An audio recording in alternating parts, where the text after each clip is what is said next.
when we go to the doctor and, we're saying we're feeling like this, but, we don't get the required medication or aid because, they don't want to see us abuse it or whatever the case may be. And so what happens is there's this conversation about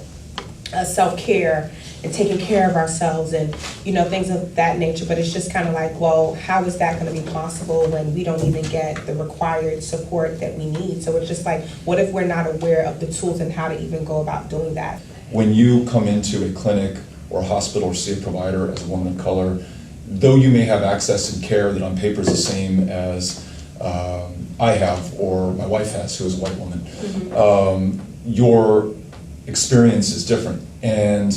I know that people have studied this. I know that studies may not be important in terms of what we feel, but that black people are treated differently, assumed to have a higher tolerance of pain, assumed a number of things that turn out to be not true at all, but get back to that story that we tell of ourselves or of other people, and who owns or gets to tell or believes the story at the end of the day. And what I'm trying to get at is, it came up in the earlier conversation, many of us touched on it in this one, it is the system of which we're all a part. And if I were to come to you and just say, I'm including doulas in my healthcare plan, and I have universal coverage, and we're gonna have home healthcare visits, I think that might get at some of the symptoms, but I don't know that it would even touch the underlying